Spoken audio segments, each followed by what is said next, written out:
Welcome to DMA Instructor Assistant Training for Fall 2019. It's great to have everybody back. I'd like to say welcome to our new folks and welcome back to our returning folks. We have had some staffing changes. So for those of you who knew Sydney and Tanner, they have moved on to bigger and better things.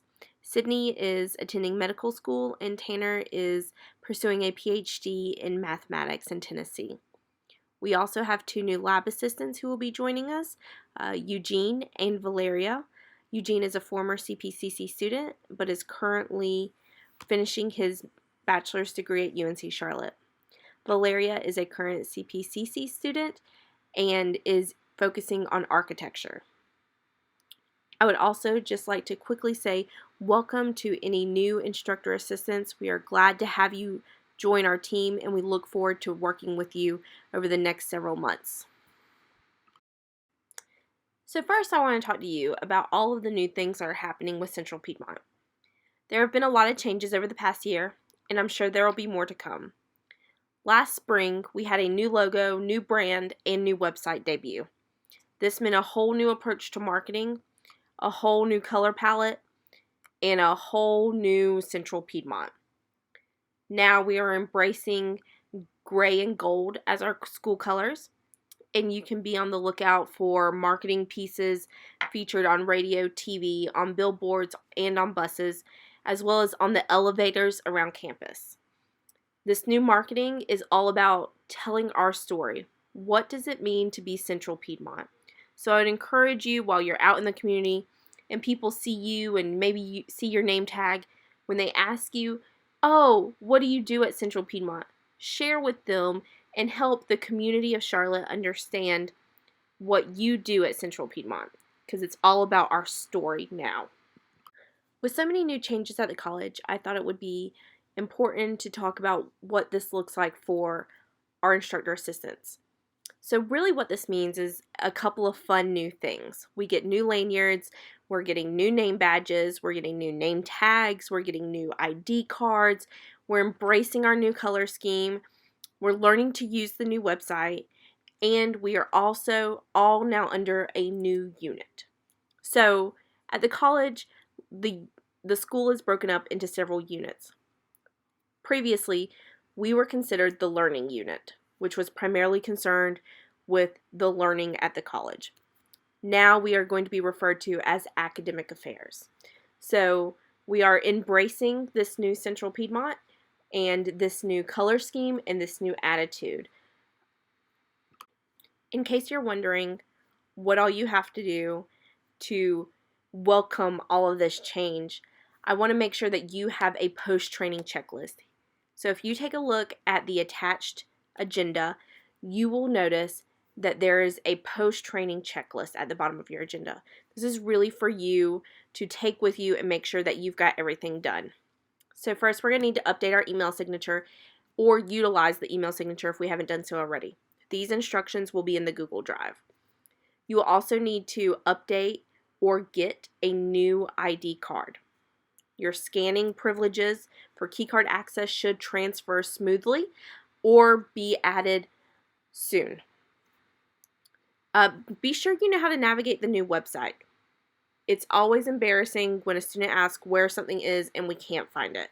So spend a little time visiting the website and learning to work it. Be sure to ditch any of the old green, so old green shirts, old green lanyards, etc. I have updated the Google Drive with tons of information and documents, so you will be getting a new invite later this week. And finally, remember that you will need to register your ID card with a printer in order to print with the new Print Anywhere system. You can do this at any printer on any campus, and there are instructions in the Google Drive. Continuing this trend of what's new this semester, I would like to say goodbye to the Emma system and say hello to WebAdvisor. So for those of you who are new this semester, Emma was how we used to clock in and clock out. So previously you would use your fingerprint to clock in and clock out. Now we are on a self-entry system. So starting effective July 1st, we moved over to a new system. I'm sure you're wondering how you do this. So I have included instructions that are linked in the email. Instructions are in the Google Drive. So you will need to check those out when you get a few minutes. Really briefly, I want to talk about a few key points with the new time entry system. I have a whole separate PowerPoint that will go step by step through the process, but a few key notes. You are now responsible for your time on a weekly basis. I have to approve it every week, so I ask that your time for the week be submitted no later than 3 p.m. You can do this all at once. You can do it day by day. It's whatever suits you. Failure to submit your time may delay the approval process, though. Also, be sure that the time you are submitting for approval is accurate based on the time you worked. So because you came in 5 minutes late, you can't stay 5 minutes after, so don't put that in your time entry.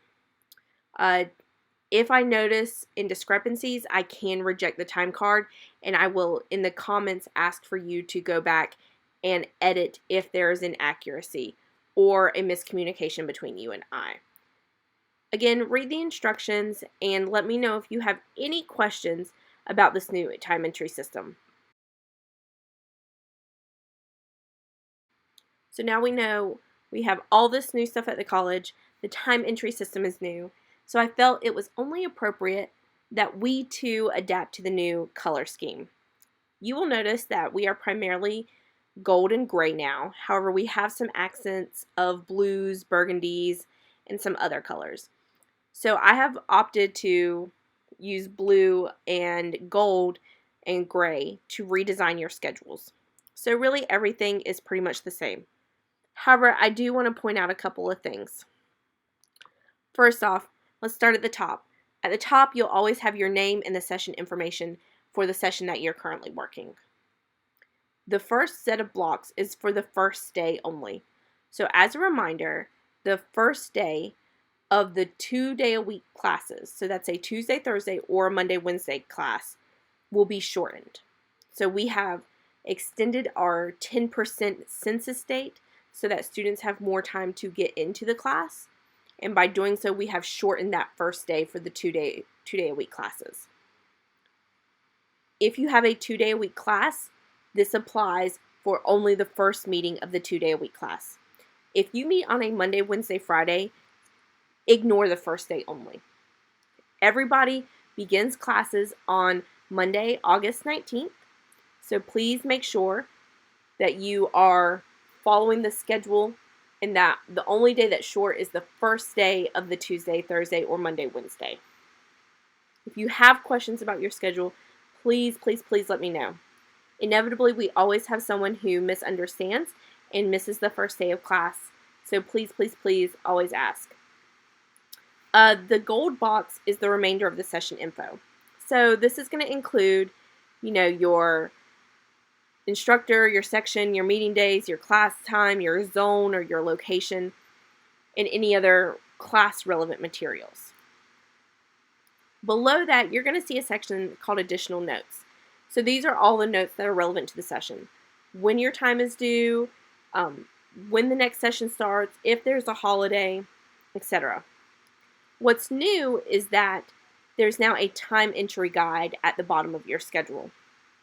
So this time entry guide the time entry guide basically gives you a key for the number of hours worked per class.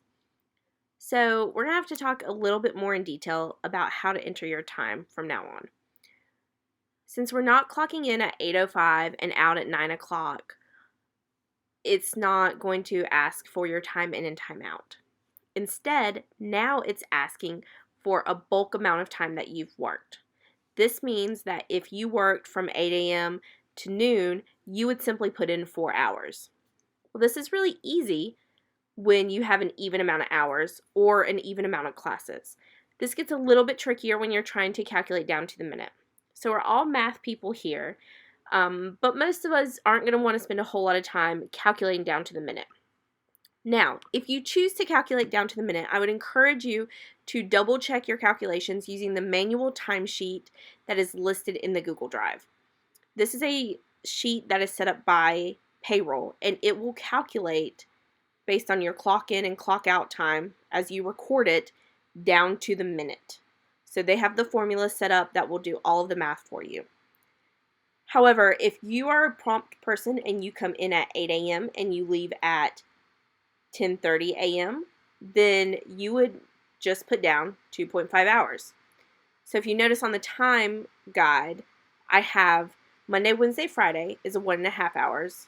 Tuesday, Thursday, Monday, Wednesday, they'll vary based on when holidays fall, but are about 2 or 2.5 hours.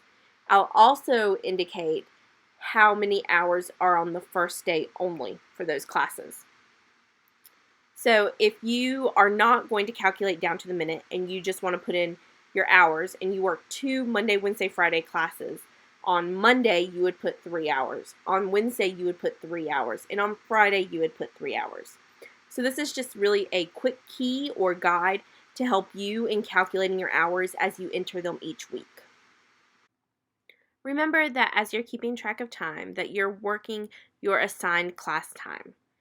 Just because you're doing self-entry does not mean that you can tack 30 minutes on to your class because you needed to stay after to help a single student. We are on a very, very tight budget this year, and so because we are on a tight budget, it is imperative that you only work the hours assigned to you. If you tend to go over once in a while, that's not a huge deal, but you do need to let me know. However, if you work more than your allotted amount of time in the semester, then it could impact your scheduling later in the semester or in the spring term because we are on a tight budget. The time entry guide is available on each schedule and will be updated by session to reflect accurate hours. Of course, as I mentioned, please feel free to use the manual timesheet to calculate the exact time, which is in the Google Drive. If it makes you feel better, please keep a record of your time every month using the manual timesheet. This is just a good way to verify your hours once they're put into the system and approved. So now that we've talked about all the new stuff, let's go through the usual reminders. As always, remember that there are no food or drinks allowed in the Emporium locations at any of the campuses. We have 2 brand new spaces opening up at Levine and Harper, so I'm being very strict that we not have food or drink in the Emporium. This goes for students, instructors, and any staff who might be in there. I also ask that you all, as instructor assistants, refrain from using your cell phone for personal matters while you're on the clock. You know, we all have that emergency situation that comes up and we need to take a call from the plumber or from our mom. That's fine. Make sure you're communicating that with your instructor and that you leave the classroom space. We want to create an environment that is effective for learning and productive for our students. We do not want to model behavior that includes spending an excessive amount of time on our phone and not doing our work. Always remember to report an absence to me, whether it's scheduled or unscheduled. The farther in advance you know about your absence, the better. Carlene and I are going to work to coordinate substitution opportunities throughout this term. So just remember, if an emergency comes up, that's fine. But if you know in advance, please try to give us as much advance notice as possible. And finally, report to the classroom or zone at the beginning of class. So remember, we're not lingering in the classroom. We're not hanging out 30 minutes before, 30 minutes after. I do have to pay you for every minute that you work. So please be mindful of that and avoid hanging around in the classrooms or zones if you are not on the clock. Also, just remember to be walking through the space. We always say walk in a semi-predictable pattern so that students can anticipate where you're going to be. I would encourage you to continue to walk in those semi-predictable patterns. It does work. I have tested it. I've tried it.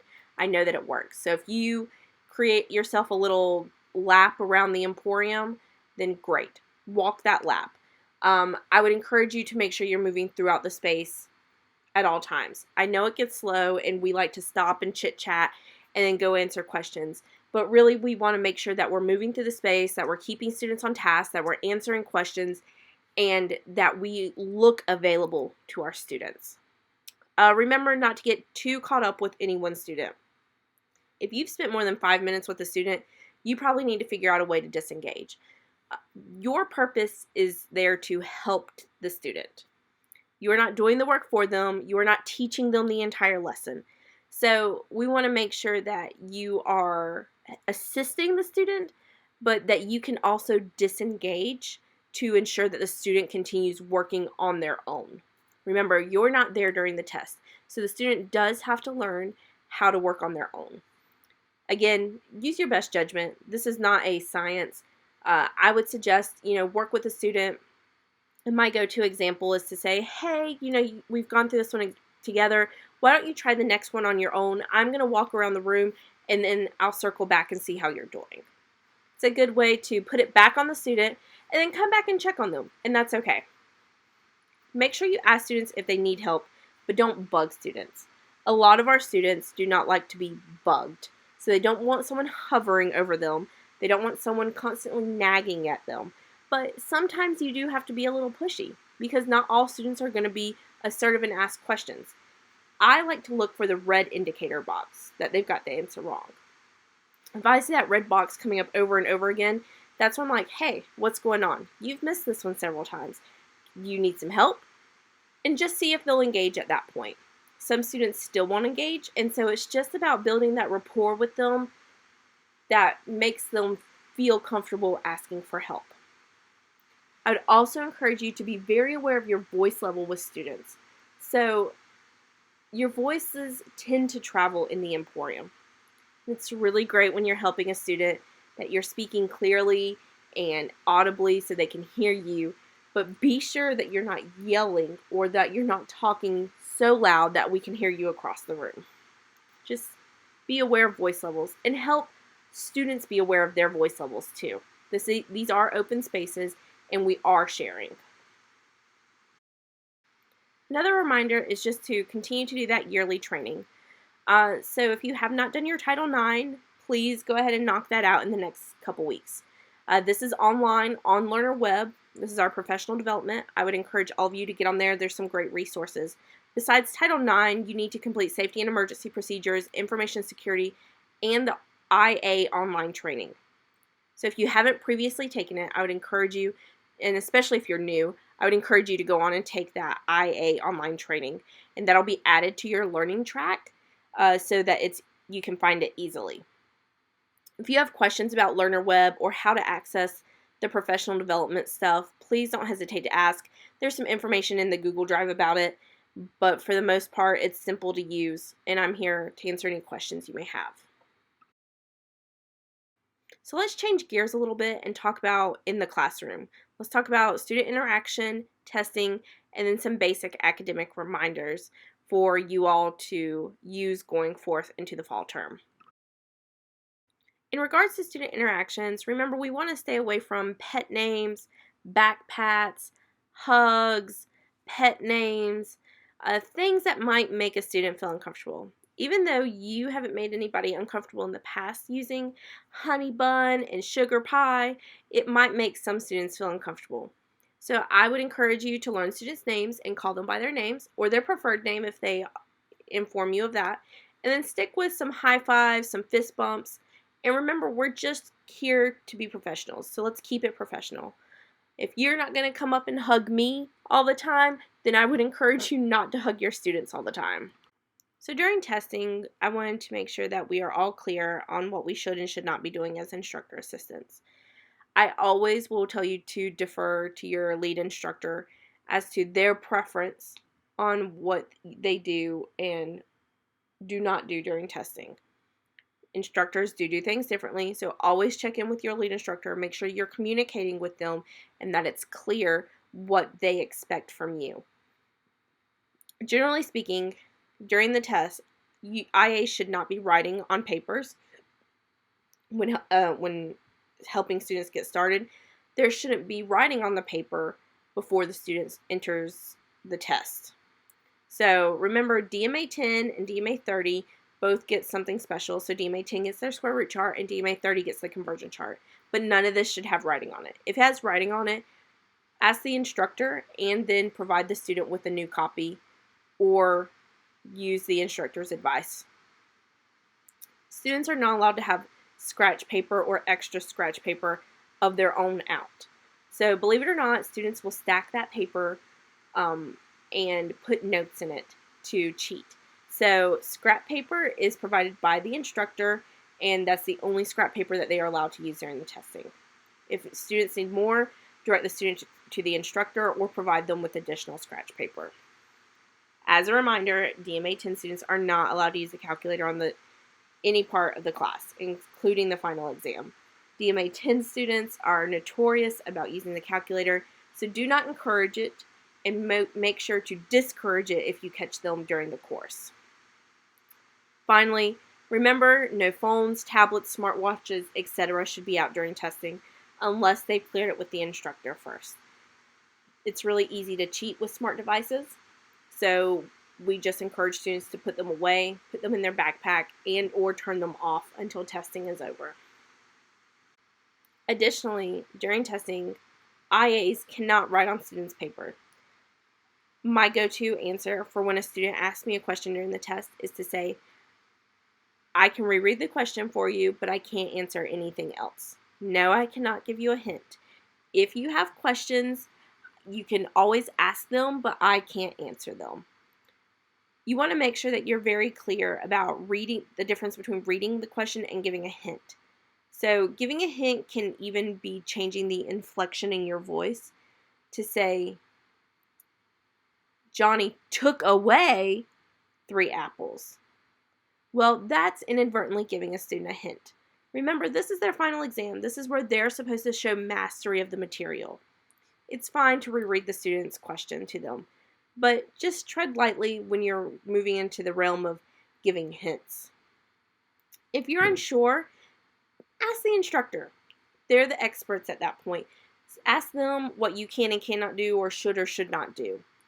I would ask them about their individual policies regarding showing students how to use the calculator.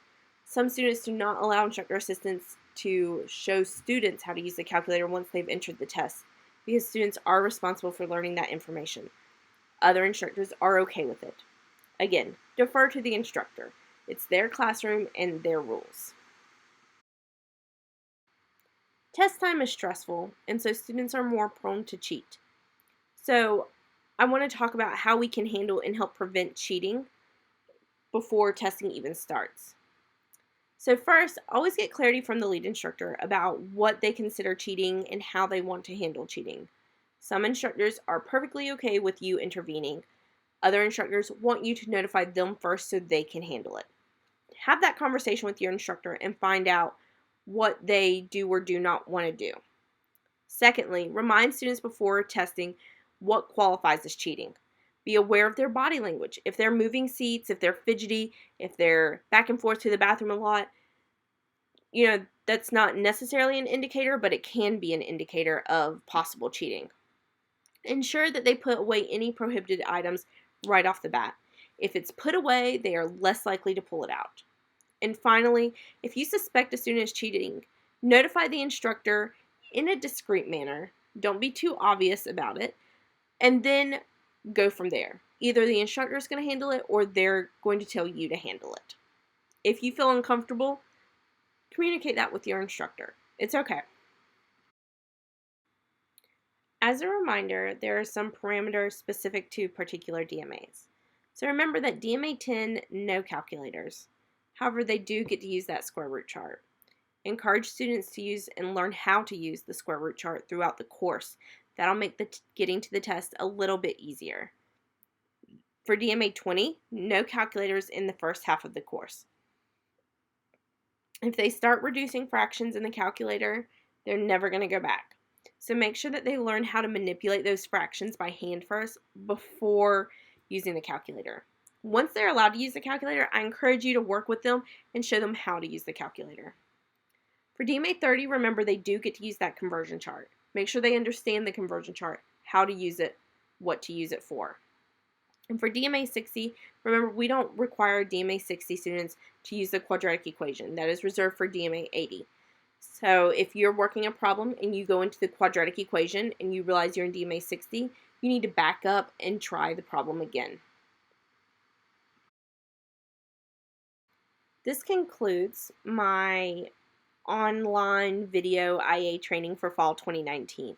If you have any questions about any of the material that was discussed during this video, please don't hesitate to reach out and contact me.